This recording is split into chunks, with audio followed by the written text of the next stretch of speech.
La ilaha illallah Muhammadun Rasulullah alaihi salatullah wa alihi wal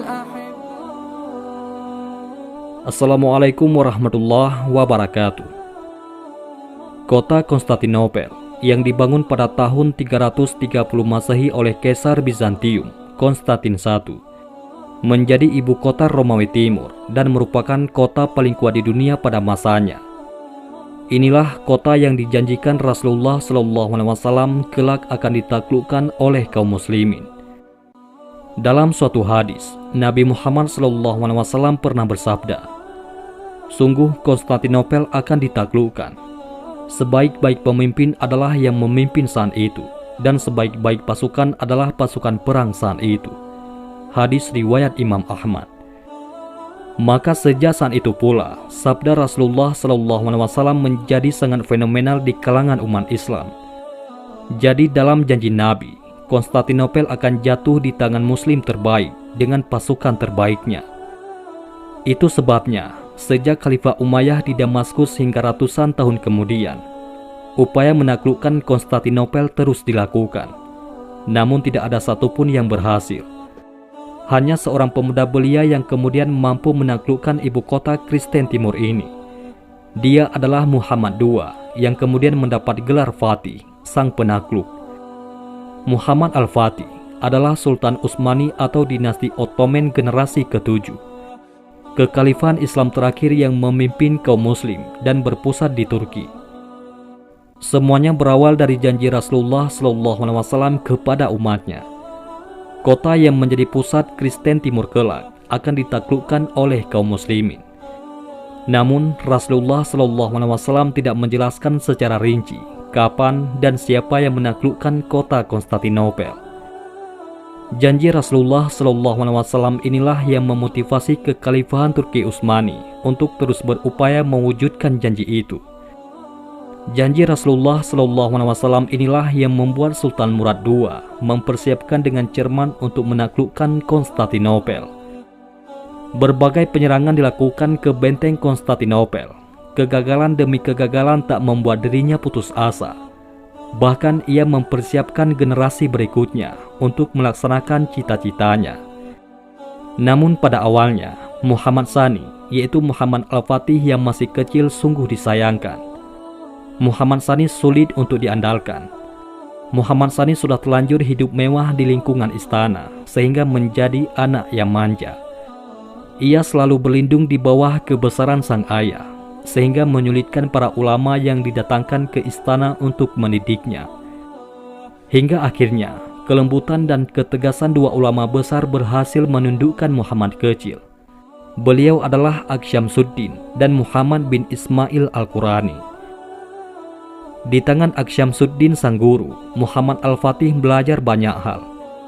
Ia berhasil menghafal Al-Quran dan menguasai ilmu lainnya. Di usianya yang ke-14 tahun, Muhammad Al-Fatih menjadi pemuda yang cerdas dan taat beragama. Hingga akhirnya, sang ayah menyerahkan sepenuhnya kekhalifahan Turki Utsmani ke tangan Muhammad Al-Fatih. Di usianya yang baru 22 tahun, Muhammad Al-Fatih menjadi Sultan Kekhalifahan Turki Utsmani. Al-Fatih membangun kesultanan serta tekun memantapkan persiapan untuk menaklukkan benteng Konstantinopel. Di kepalanya sudah tergambar jelas apa yang ingin dilakukannya. 2 tahun masa kepemimpinannya. Pada usia 24 tahun, Al-Fatih berhasil membangun 200.000 pasukan, termasuk pasukan khusus yang terlatih. Seluruh keahlian pasukannya ditunjang dengan kemplengan rohani yang matang. Dia juga membangun persenjataan yang kuat. Salah satunya, meriam terbesar dengan berat 100 ton. Semua itu diperkuat dengan 400 kapal perang. Hal inilah yang membuat gentar kekaisaran Bizantium di Konstantinopel. Berbagai upaya dilakukan untuk menghentikan langkah Al-Fatih. Kekaisaran Bizantium mengirimkan berbagai harta, perhiasan untuk Muhammad Al-Fatih agar menghentikan penyerangan. Dari sini kita bisa belajar dari pemuda terhebat sepanjang masa ini. Jika seandainya Muhammad Al-Fatih menerima suap dari Kaisar Bizantium, maka tidak akan pernah dalam sejarah disebut Muhammad Al-Fatih adalah sang penakluk Konstantinopel. Maka dari itu, Muhammad Al-Fatih menolak suap, yaitu harta yang begitu melimpah, dan Muhammad Al-Fatih memilih untuk memerangi orang-orang kafir. Tak ada jalan lain untuk menghentikan Muhammad Al-Fatih. Konstantinopel terpaksa meminta bantuan ke Roma, dengan konsekuensi Bizantium harus mengikuti aliran Roma. Setelah permintaan Muhammad Al-Fatih kepada Kaisar Bizantium untuk menyerah tanpa pertumpahan darah gagal, maka saatnya pun tiba. Pada tanggal 6 April 1453, Muhammad Al-Fatih memulai serangan umum ke kota Konstantinopel dari darat dan laut. Di bawah komando langsung Muhammad Al-Fatih dan didampingi gurunya, panah-panah dan ketapel api melesat menghujani benteng Konstantinopel. Meriam raksasa terus dilepaskan untuk menjebol dinding benteng. Sementara dari arah laut, kapal-kapal muslimin yang mencoba menyerang mendapat perlawanan dahsyat dari pasukan bantuan dari Eropa. Kapal-kapal muslimin yang mencoba menembus Lord Goldenhorn ataupun Tanduk Emas gagal, lantaran terhalang oleh besi-besi baja yang melintang menutupi pulau. Berminggu-minggu pasukan muslimin menggempur benteng dengan berbagai cara. Upaya untuk menembus melalui jalur bawah tanah pun dilakukan. Tak mudah menembus benteng Konstantinopel yang begitu kuat. Dalam kondisi inilah, Muhammad Al-Fatih mulai mengevaluasi langkahnya. Al-Fatih pun akhirnya menemukan cara yang dianggap bodoh oleh sebagian bawahannya, yaitu memindahkan kapal-kapal perang yang berada di Selat Bosporus ditarik ke darat untuk menghindari rantai penghalang. Dalam waktu semalam, 70 kapal sudah pindah di perairan Tanduk Emas melalui jalur darat dan perbukitan yang terjauh. Inilah satu-satunya titik terlemah dari pertahanan Konstantinopel. Inilah taktik perang terbaik yang kemudian mendapat pujian dunia. Muhammad Al-Fatih harus menyelesaikan serangan dengan kemenangan. Maka pada hari Senin, 28 Mei 1453, ia dan pasukannya melakukan puasa sunnah. Malam harinya bertakaru, yaitu mendekatkan diri kepada Allah Subhanahu wa Ta'ala. Muhammad Al-Fatih mendatangi tenda sang guru yang dikawal, kemudian meminta izin kepada pengawal untuk menjumpai sang guru. Dan ternyata para pengawal menolak permintaan Muhammad Al-Fatih karena sang guru tidak ingin ada seorang pun yang mengganggu pada malam itu. Maka Muhammad Al-Fatih terpaksa harus melakukan cara lain. Ia merobek tenda sang guru menggunakan pisau. Dan ternyata sang guru sedang dalam keadaan sujud yang sangat lama. Inilah sujud guru yang mendoakan murid-muridnya. Pada hari Selasa pagi, yaitu 29 Mei 1453, dengan segala kekuatan batin dan fisik, serangan yang menentukan dilakukan.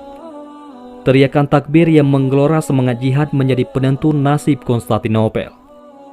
Hingga akhirnya, kota Konstantinopel tak sanggup melawan gelombang serangan pasukan Muhammad Al-Fatih. Konstantinopel akhirnya jatuh di tangan kaum muslimin. Sang penakluk pun memasuki kota dan menuju Katedral Hagia Sophia sebagai jantung kekuatan Konstantinopel. Disinilah sang penakluk menunjukkan jiwa kesolehannya sebagai seorang muslim sejati.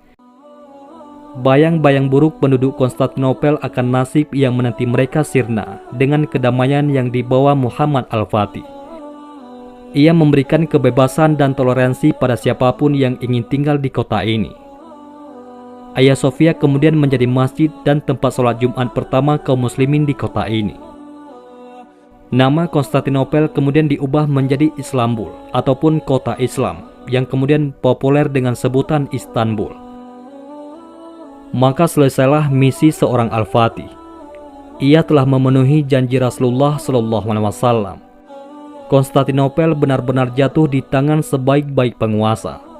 Dan itulah dirinya serta pasukannya yang disebut Rasulullah SAW sebaik-baik pasukan. Setelah ini tak ada lagi yang diharapkan. Yang diinginkan hanyalah membaktikan diri hanya beribadah kepada Allah Subhanahu wa Ta'ala, jauh dari gemerlapnya kekuasaan. Muhammad Al-Fatih meminta nasihat kepada sang guru dan mengatakan bahwa dia berniat untuk mengundurkan diri dari kesultanan, Tujuannya agar dia khusyuk menikmati ibadahnya. Tapi Aksyamsuddin, yaitu sang guru, memiliki jawaban yang sangat bijaksana. Aku tahu, wahai anakku, jika kau konsentrasi melakukan ibadah dan meninggalkan kesultanan, maka semua kenikmatan menjadi sultan akan runtuh di hadapan kenikmatanmu beribadah kepada Allah Subhanahu wa Ta'ala.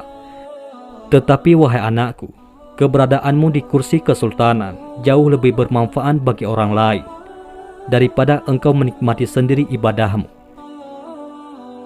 Setelah mendapatkan nasihat gurunya, Al-Fatih membangun kekhalifahan Utsmani, mensejahterakan rakyat dan menegakkan keadilan selama 28 tahun.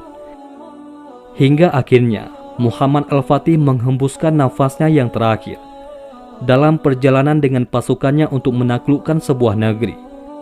Adapun negeri yang mana akan ditaklukkan oleh Muhammad Al-Fatih, sejarawan berbeda pendapat dalam hal ini.